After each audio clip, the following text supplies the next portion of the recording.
Bien. Ahora bien. Vamos a ver.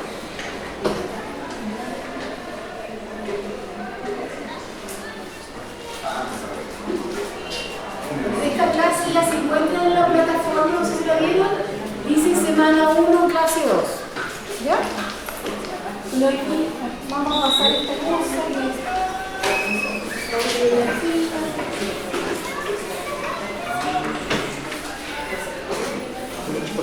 Quería rescatar conocimientos anteriores con esto. No es el mejor ejemplo, pero se usa la radio. Es un material que prepararon jóvenes de UOC para prevencionistas con respecto a la exposición al sol. Es un material preventivo para que se protejan del estrés térmico, novedades de prevención, estrategia de prevención del estrés, pero usan una herramienta. ¿Qué herramienta usan? Para hacer el análisis. Bien, o modelo de Pestel. Ellos, ¿cómo analizan este factor climático? Con los 6 aspectos o factores del modelo Pestel. Político, además, social, económico, tecnológico, no sé, político.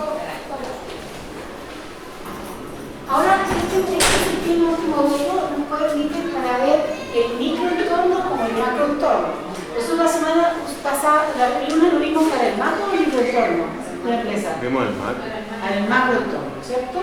Y es mucho más efectivo si uno lo trabaja para el macroentorno. Sin embargo, acá ellos lo trabajaron como mixeado.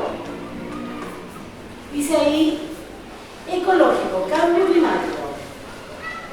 ¿Lo puede manejar el país o una empresa el cambio climático? No. Entonces forma parte del macroentorno, ¿verdad?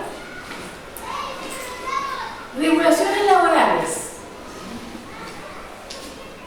¿Forma parte del macroentorno de una empresa? ¿O del microentorno? A ver, cuando hablamos del macroentorno, son variables que la empresa no puede modificar, ¿ya? Que no dependen de ella. ¿Sí? Que no dependen de ella. Aunque haga lo que haga, no lo puede modificar. El macroentorno, con esa información, se desarrolla o hablamos de macroeconomía. Cuando los ingenieros comerciales tienen macroeconomía, es el estudio del macroentorno. Que la empresa tiene muy baja incidencia sobre eso. Entonces, las regulaciones laborales son del macroentorno, del macroentorno. Muy bien. Económico, impacto en la productividad.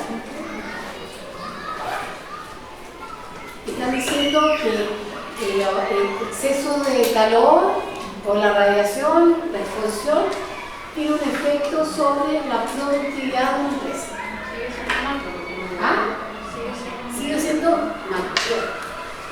Herramientas de monitoreo que deberíamos utilizar para poder, de alguna manera, verificar el efecto que tiene este exceso de calor, que a nosotros nos compete. Nosotros estamos en la agricultura y en pleno calor. Eso podría ser micro, porque es como que lo pueden ir mezclando. Si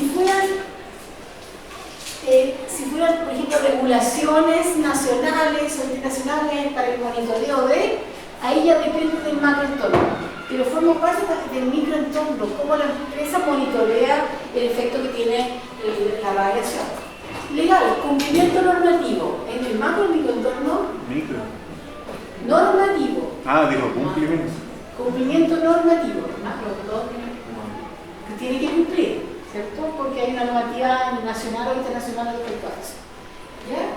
Y conciencia de la salud laboral en lo social.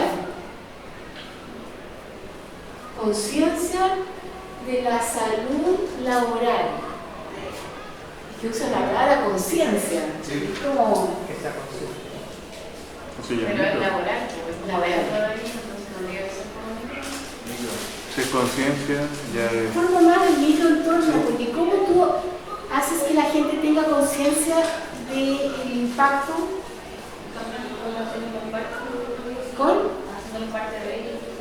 y con capacitación. Entonces la capacitación depende de la empresa. Entonces aquí este PESTE, buena herramienta, pero mezcló aspectos del macroentorno como del microentorno. Si tuviéramos que usar esta herramienta es más eficiente o súper buena, entre comillas, para evaluar el macroentorno, más que micro. Porque no dependen las políticas, no dependen de la empresa como tal y otros aspectos, pero puede ser utilizada para ambas situaciones, dependiendo de si se adecua o no a la problemática que pueda tener la empresa. ¿Estamos? ¿Se entiende el concepto? Sí. Entonces, dice, preguntas. Dice, ¿cuál de las siguientes factores corresponde al ámbito sociocultural del análisis PESTE? ¿Cuál es la respuesta?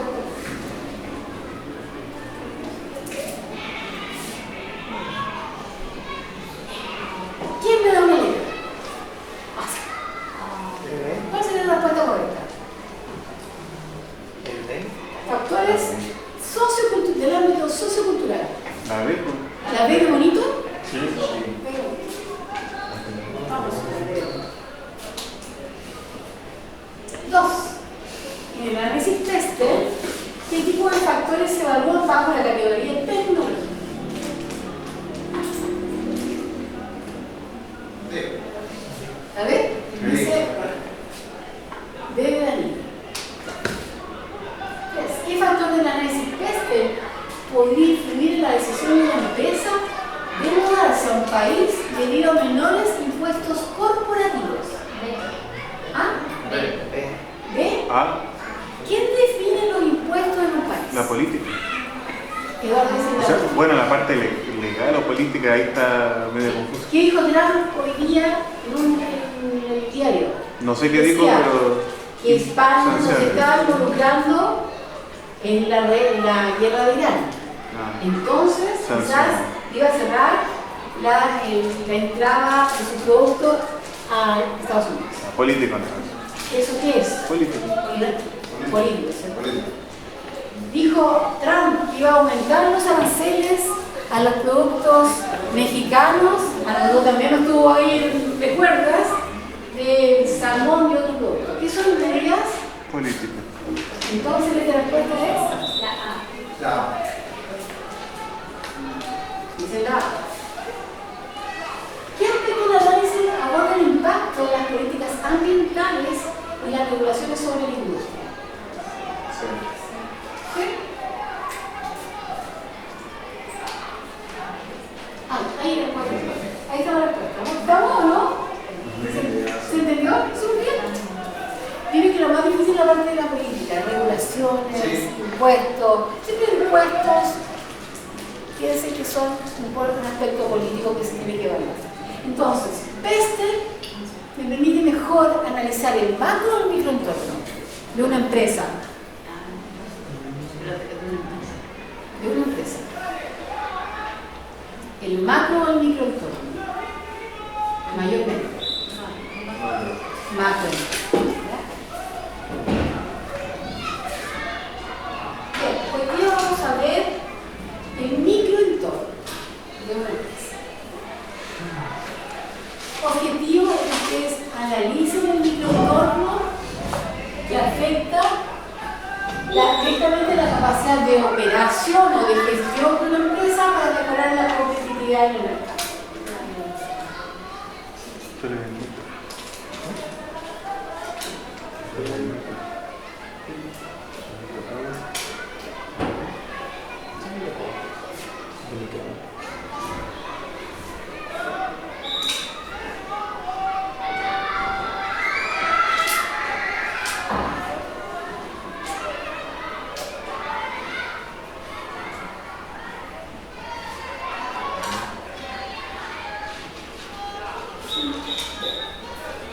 Entonces, ¿Qué se entiende por microentorno de una empresa?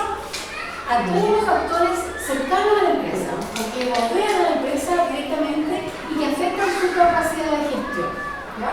O para operar, para competir en el mercado.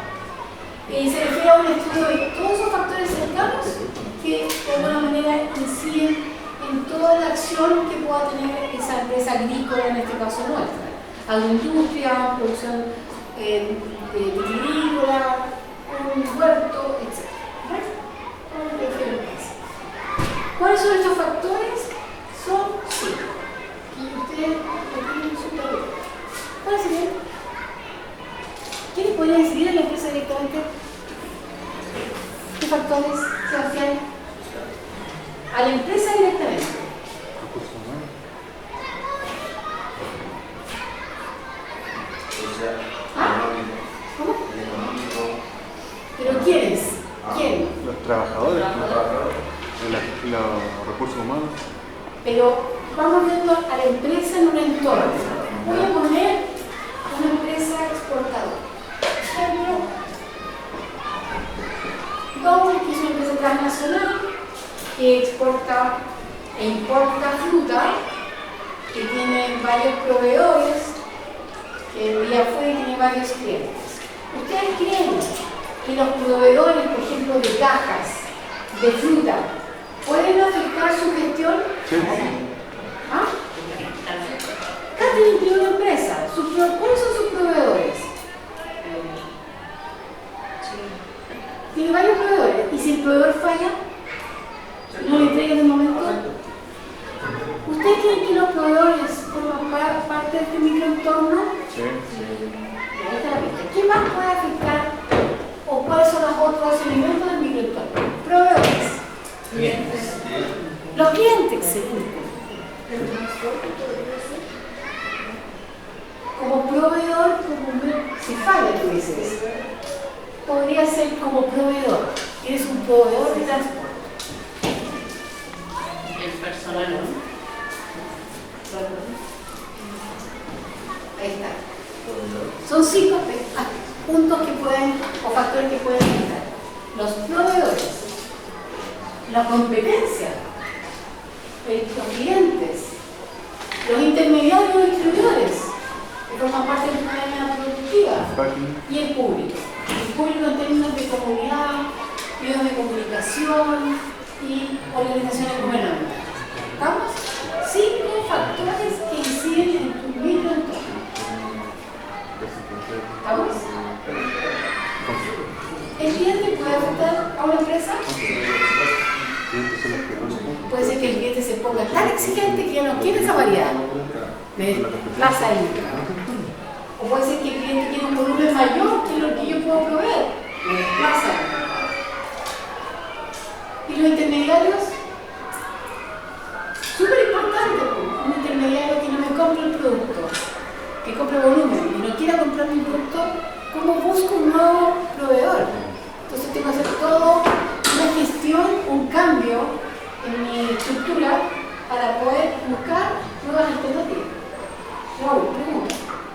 Es como el eslabón entre el cliente y la... Los intermediarios, claramente, en una cadena de comercialización que la vamos a ver.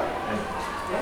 Pero tienen que, estamos por más básico, que estos 5 aspectos son los que van a incidir directamente en la operación de la empresa. ¿Qué importancia tiene el análisis de microentorno? Esto es súper importante. Me puede identificar las fortalezas que tiene la empresa, las debilidades, detecta debilidades.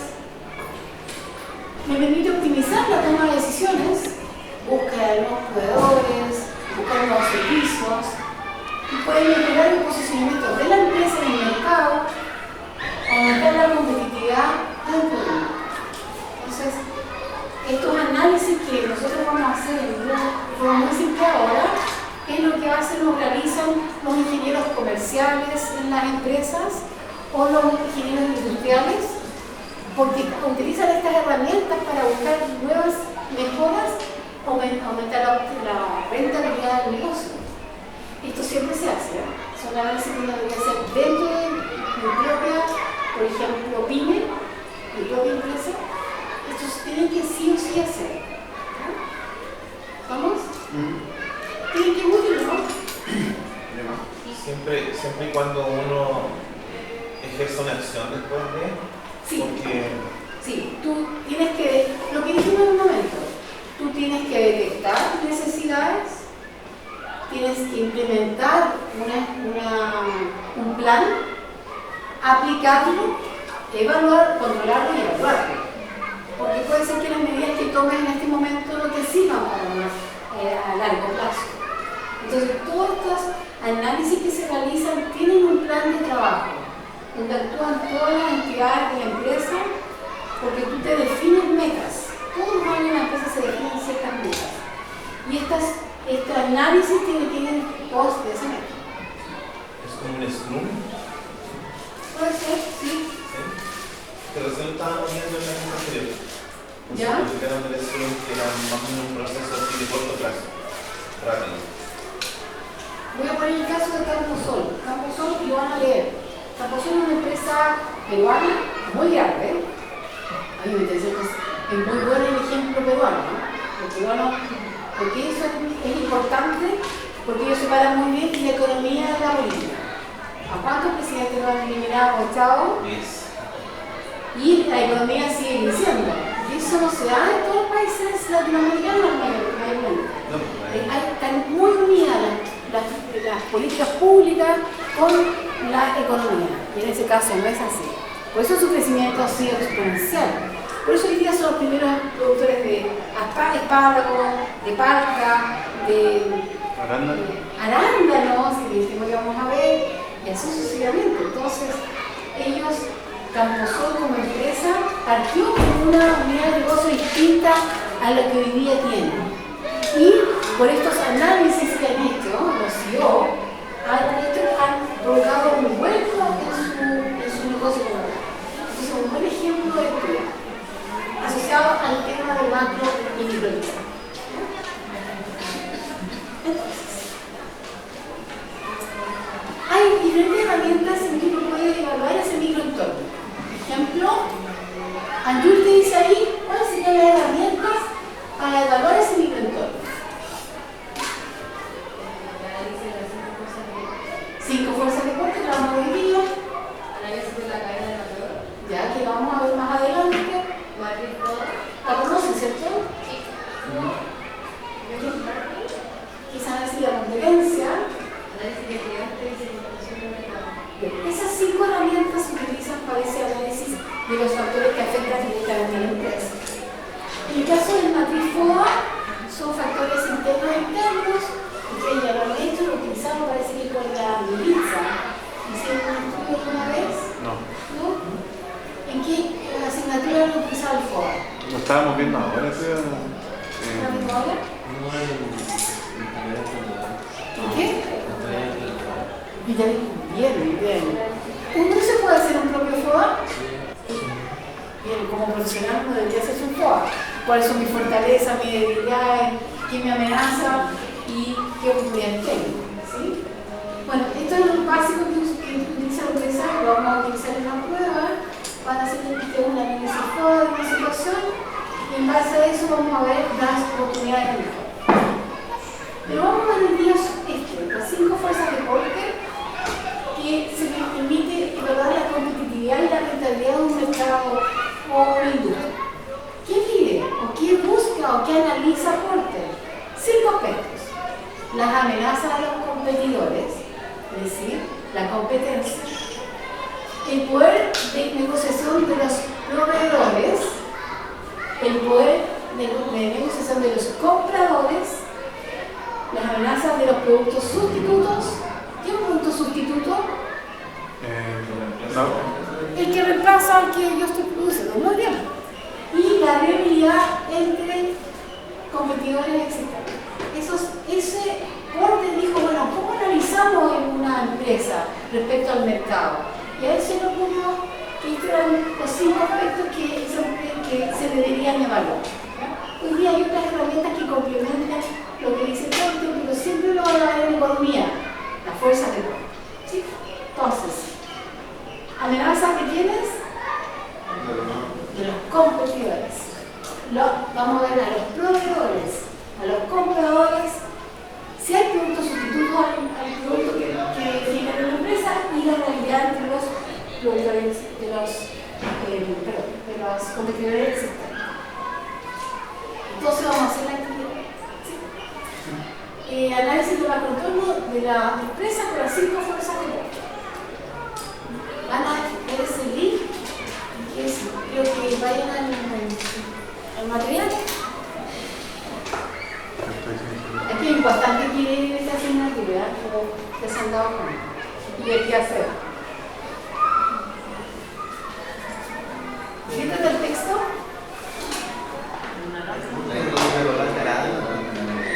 Bien, vamos a analizar la industria del arándano y por qué. Porque en estos últimos 3 años se han provocado cambios muy importantes. De ser altamente rentable, su rentabilidad en Chile bajó, el mercado empezó a solicitar o a pedir otras características en la fruta. Y se empezaron a incorporar otros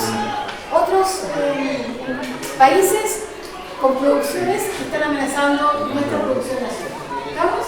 Entonces, hay 10 preguntas que responder y las vamos a hacer en forma grupal. ¿Ya? Mientras ustedes leen, yo formo los grupos. ¿Les parece? Entonces, tenemos 20 minutos para hacerlo. Estamos hasta las 11. Entonces, tienen producción hoy día, podrían llegar todo el año, cosa que nosotros no podemos hacer. Pueden producir todo el año, con variedades, como dice, con manejo agronómico. Pero en términos de precios, hay un diferencial de precios, bajaron los precios, pero asociado a que la calidad de la fruta no era la mejor. Hay como fruta premium y hay fruta de segunda calidad. ¿Cierto? Hay nuevos integrantes en el mercado. Sí, el texto habla del estrellato sobre, o sea, el dominio de Perú en la escena global de la ¿Qué venta. más? También Zimbabue ha tenido en África un eso. Zimbabue, fíjense, Marruecos. Y creo que hablaba de Australia también. Algo de Australia. Como Como destino. Sí, como destino. Como destino. Como que abrimos. Australia entraba a Pasa que Australia, Sudáfrica, estos dos países del hemisferio sur, que La contestación. llegan a contestación. Y lo que tienen los países africanos de Marruecos que están arriba es que llegan muy rápido al mercado europeo. Y esa es la ventaja porque hay menor costos de transporte. Bueno, vamos a ver entonces. Perú al final les sale rentable el tema de que ellos tienen alta producción de arándano y después con el costo de envío les sale. Recuerda que ellos son más cerca que nosotros del hemisferio norte. Pero sus costos son menores y ahora con el famoso puerto que está financiado por los chinos, sí. Ustedes creo que me dijeron, ¿no? De la ruta que se va a hacer. No, pensé investigar, pero no voy a buscar el Sí, tenemos que eso investigar. Partimos entonces. Dice la primera pregunta, según el texto, ¿qué países están eligiendo? Un poco lo dijeron. Con la nueva frontera productiva y por qué representa una amenaza para los productores nacionales. Y eso lo responde Linda, Sofía y Irene. A ver, resumiendo entonces, países emergentes, Perú, ¿qué más? Pero ahora voy a énfasis a los países de Zimbabue y Perú, ¿cierto? Marruecos también hoy día se está incorporando. ¿Y representa una amenaza, por ejemplo, para Chile? Sí, ¿Por? estamos en el mismo hemisferio, tenemos los mismos clientes. Y nos trasladaríamos con las fechas de cosecha y exportación. Así que, ojo, hay que mirar lo que pasa en África y uno tiene que mirar las condiciones climáticas. Por ejemplo, Perú y México están con un problema de sequía importante. Entonces, bueno, hay que ver las condiciones climáticas. Si no ocurre nada en Estados Unidos, lo más probable es que lleguemos con mejores precios en el mercado. Si cuando algo les afecta en el norte, eso puede ser una oportunidad. Entonces, ¿cómo cambió la barrera de entrada a la cuchillería legal que Zimbabue está llegando con arancel cero? Y eso es súper interesante.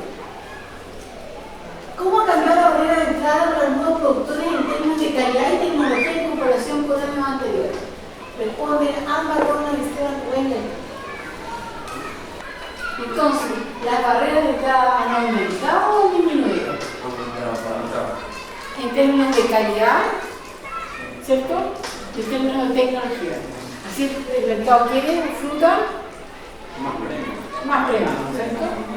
Y, la genética me ha cambiado.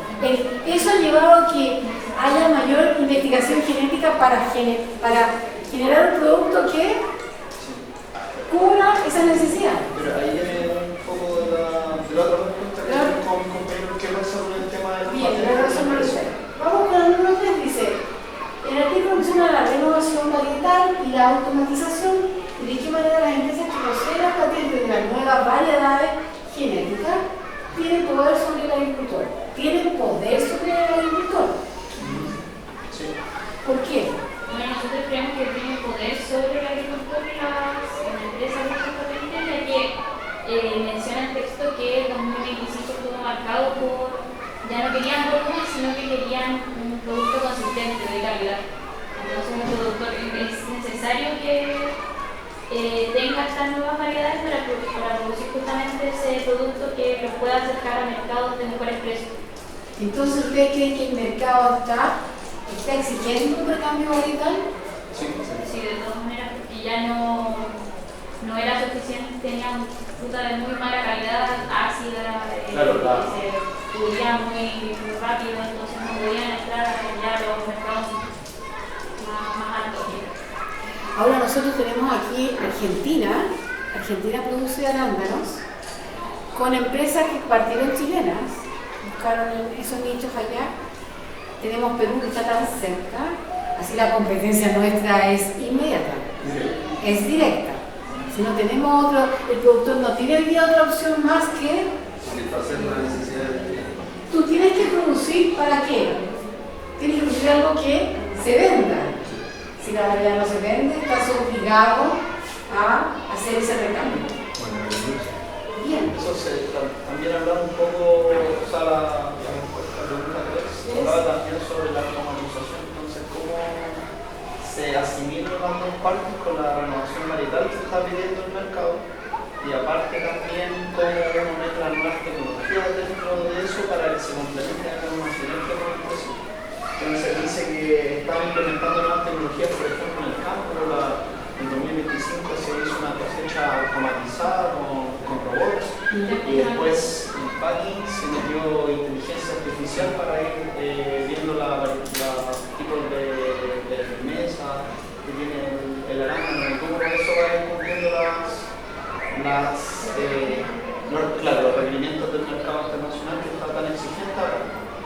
Entonces hablamos mucho de las nuevas tecnologías como la inteligencia artificial y todo eso. Sí, uno puede hacer la estimación con robótica en el campo, hacen aplicaciones con drones. Creo que la Universidad de Talca hizo hace poco, el año pasado, de hecho, a través de imágenes, ellos determinaban el punto de cosecha. Porque según el color. Bien, el color es el índice de cosecha. Y durante el proceso hoy día ya están las máquinas que te descartan digamos, defectos de calibre, color, forma, blancos, también detectar los blancos. Entonces eso hace que el sistema sea mucho más eficiente, porque tiene una inversión inicial muy poca. Después dice 4. ¿Cómo influye la dependencia de tecnologías como la IA y la robótica en la relación de la empresa con sus proveedores? Responde Katy y Javier.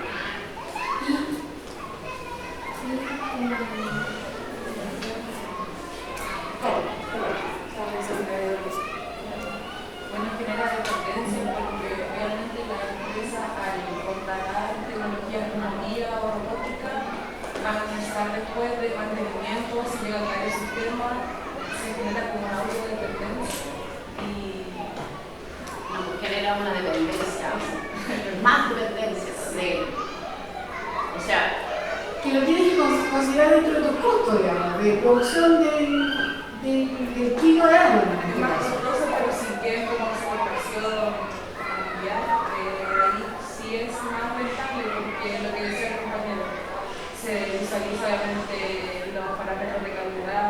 la vida lo hace de una forma mucho mejor que lo que uno podría detectar así como en la cosecha y después para. Digamos el tema de las inversiones, que en este caso, si te reduce mano de obra en la IA, Es que hay una escasez de mano de obra para ese, entonces como que te obliga y te pone dependiente de todo lo que es la IA, porque no hay mano de obra.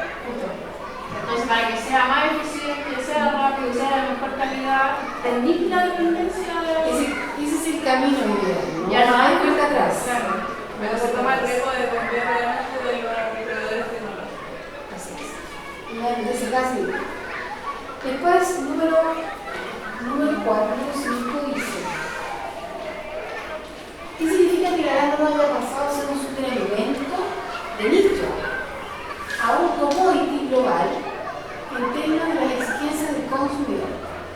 ¿Qué se entiende por commodity?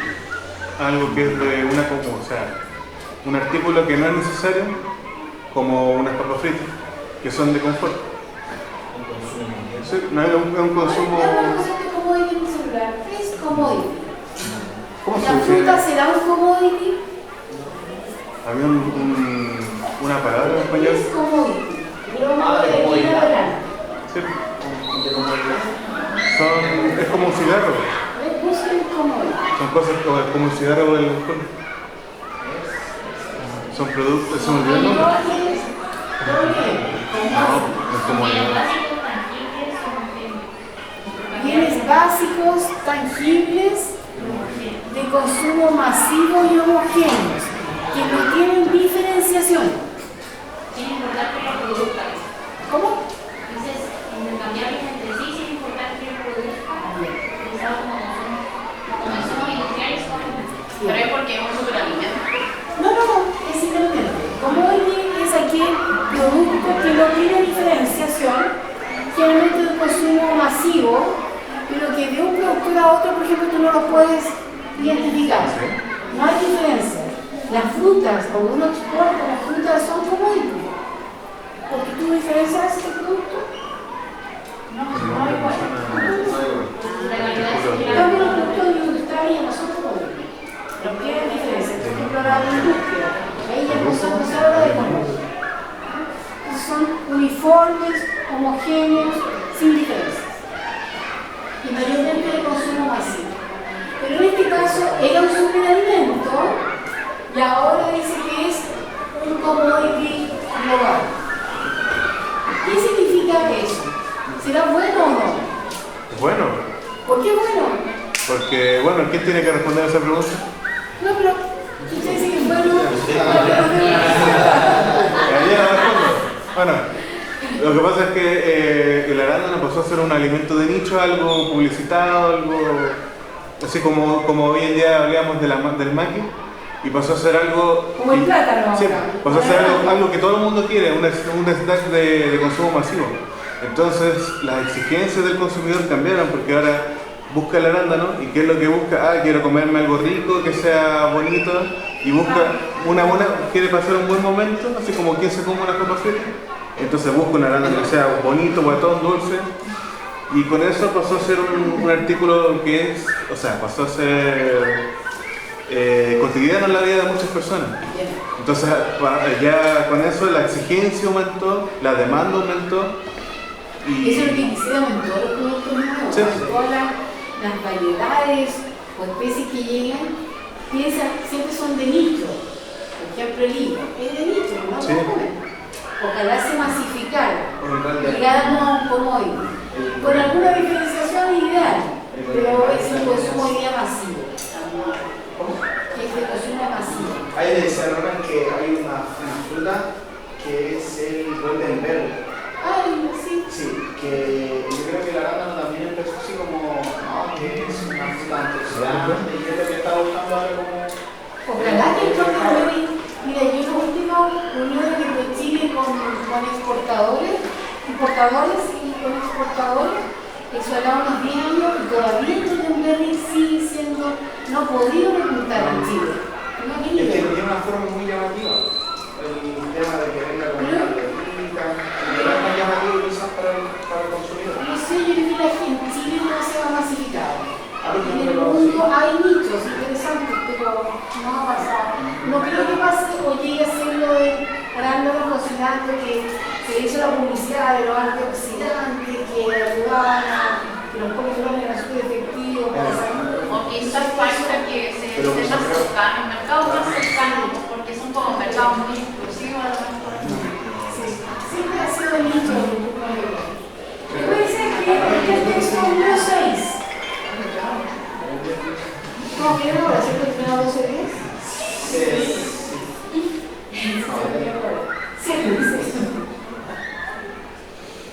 Dice, ¿por qué el precio afirma que la fruta de baja calidad no se encuentra nos encuentra destino a cualquier precio y quiere poder lograr esto al supermercado retail? Número 6, Felipe Isaías de Guardia.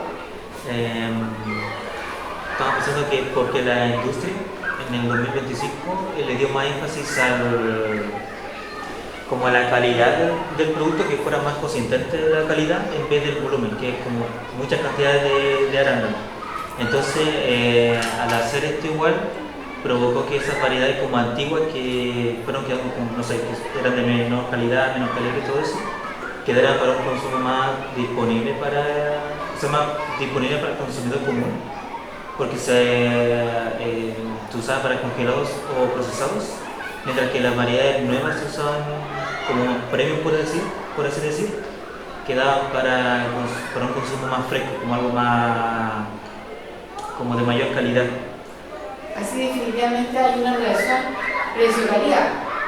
Si la calidad es mala o baja, ese producto va a tener un precio inferior. Entonces hay un diferencial importante de acuerdo a esa cosa. Número 7. El artículo menciona la transformación del arándano en un experiencia snack. ¿Contra qué otros productos crees que pueden competir? Número Daniel Camino. ¿Con quién puede competir el arándano? El arándano, transformarlo en un snack, estaría compitiendo con frutas frescas, como por ejemplo las frutillas, las uvas de mesa y las frambuesas. Y en los snacks, así como las barras así serían granolas o frutos secos. Súper bien. ¿Se fijan? Ya puede haber una competencia por otros snacks, pero no sé si se han fijado que hoy día las barritas tienen mucho arándano. Incorporado ya. ¿Alguna pregunta? ¿Algo que contar? ¿Raúl? ¿Lo veo? No, la cereza, creo que escuchaban un reportaje de que tenían un problema de la cereza, entonces ¿qué solución podían encontrar? Y uno decía snack de cereza, y otros dieron otra solución que fue una variedad, congelarla y huevo, y poder salir del problema un poco, porque los proveedores no quieren quitar la cereza del mercado. Entonces, ¿qué hacemos con ellos? Transformamos un snack, competimos con otros. Tenemos un boom ahí, o sea, tenemos una fuente que podemos recurrir y ganarle a por esa competencia en Perú.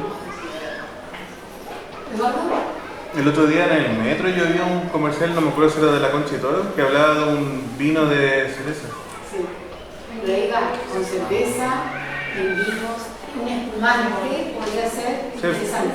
Que se vaya, si no es apto para los estándares del mercado, se puede ir a la industrialización como un producto procesado.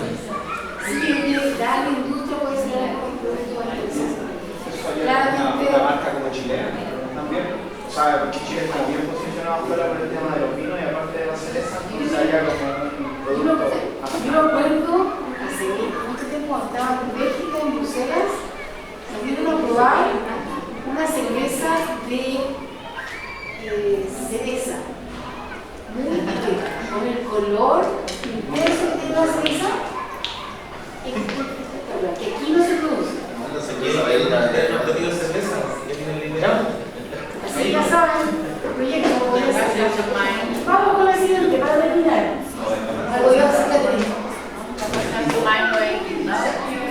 El enguindado, pero se hace con la guinda. No se hace con la cereza. Pero se podría hacer. Un destilado por ahí. Pero podría hacer. Listo, sigamos. ¿Cómo intenta la industria evitar que el consumidor elija otra fruta mediante la estrategia de suministro durante todo el año?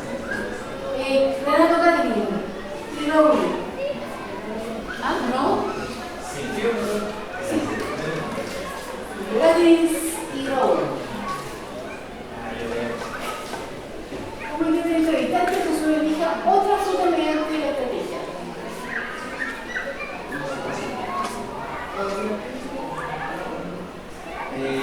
Abajo, dice, al dominar la cultura aplanada, les ahorra el suministro constante de los 12 meses del año.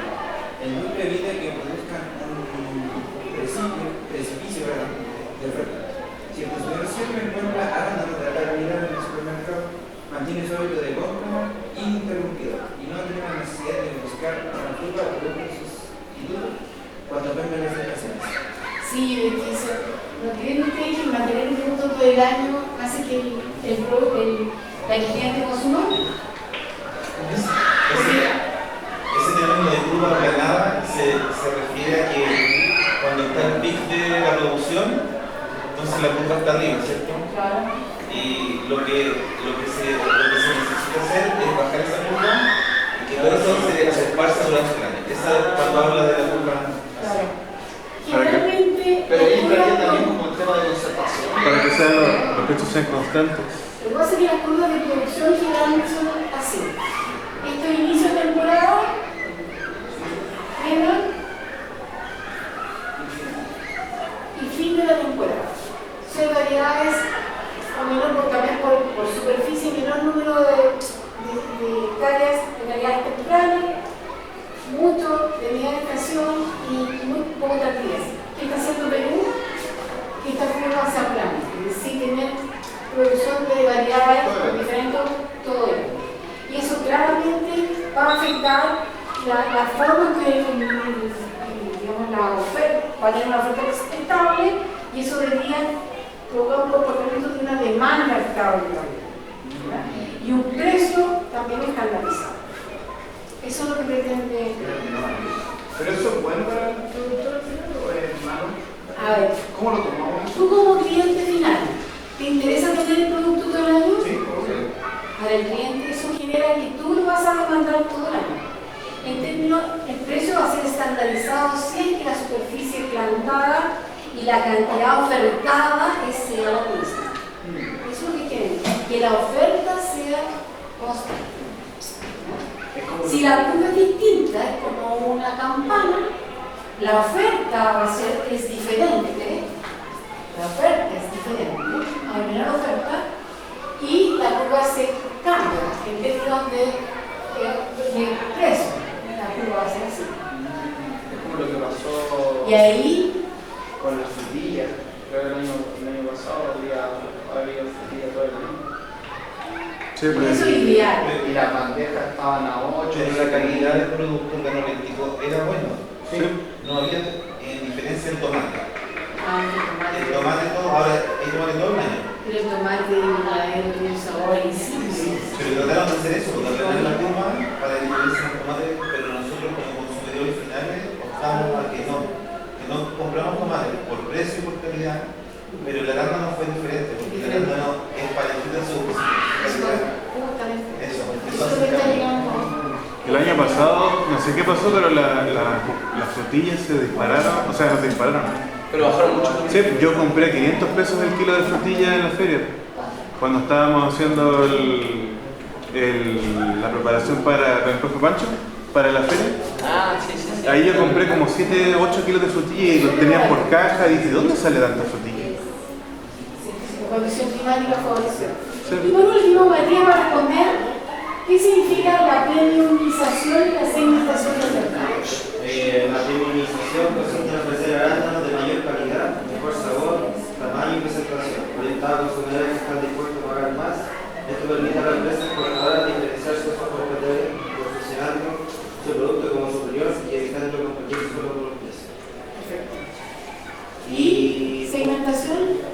Claro, sería el mercado entre arándanos frescos y congelados, sería como los frescos, sería como los premium, y los arándanos congelados sería como lo que no alcanzó a estar en exhibición y sería de menor valor. Ahí se diversifican los negocios. Exactamente. Y A todos los compradores. hay fruta, como decimos en la agricultura, hay fruta para todos.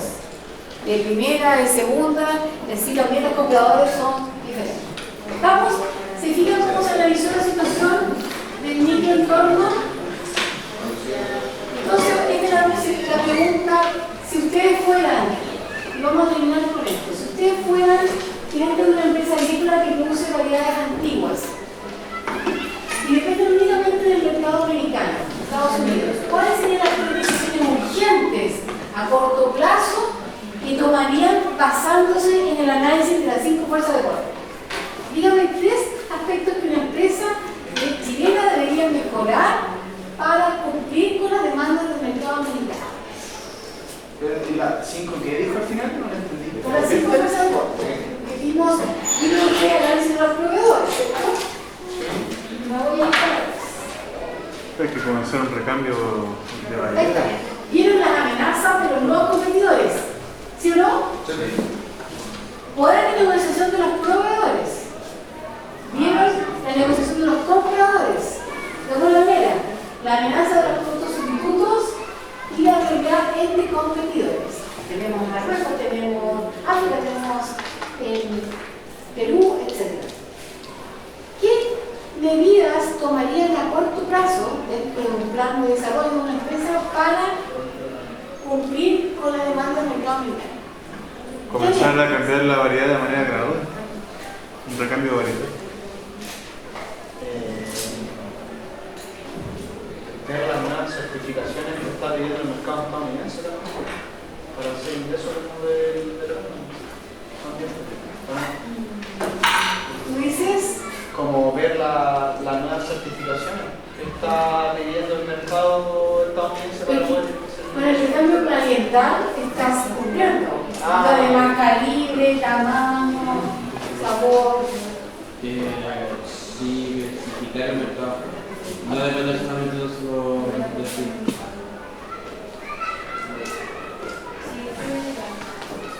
Diversificar. Diversificar el mercado. ¿Qué más? Otro punto, 3. Diversificar el mercado. Recambio ambiental. Sería, ¿qué se le ocurre? Matías, Sinoja.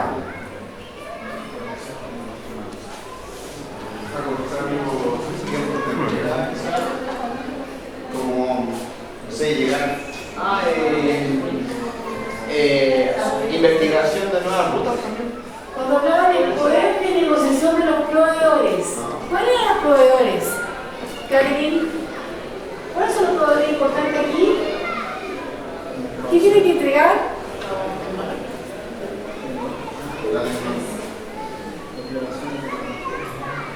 Inversión tecnológica. Esos son los 3 puntos importantes del texto. Variedad, mercados y tecnología. Claro, pero eso puede dar simplemente la consecuencia de...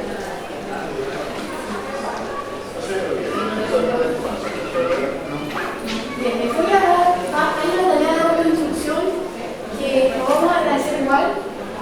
Van a realizar ahora con todo lo que vimos en toda la clase de esta semana el macro y microentorno de una empresa con el ejemplo del mercado de cacao que ustedes lo tienen y les voy a incluir, ustedes eligen el texto, el caso de Camposol, que es un muy buen ejemplo para estudiar.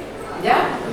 Entonces esta semana damos por finalizar entre comillas análisis micro y macroentorno de la empresa. Y la próxima semana seguimos con rentabilidad y productividad. ¿Raúl? El 14 de abril del 2025 se llamó el primer corredor transoceánico vial, donde la carretera va a pasar por Chile, Argentina, Paraguay y Brasil. La unir el Atlántico, el Pacífico. Son 2.400 kilómetros. ¿Qué es lo que se hace? Nosotros como ya mandamos fruta a Brasil, Chile, Argentina, Paraguay, ya está casi. Solo que quizás con nuevas carreteras y todo. Si nosotros mandamos toda nuestra fruta, por ejemplo, guaraníes, carosos, manzanas, a Brasil por el día. Así que creo que Pero se llama el corredor bioceánico vial, así se llama. Existe, está claro. ¿A qué puerto hay de Brasil?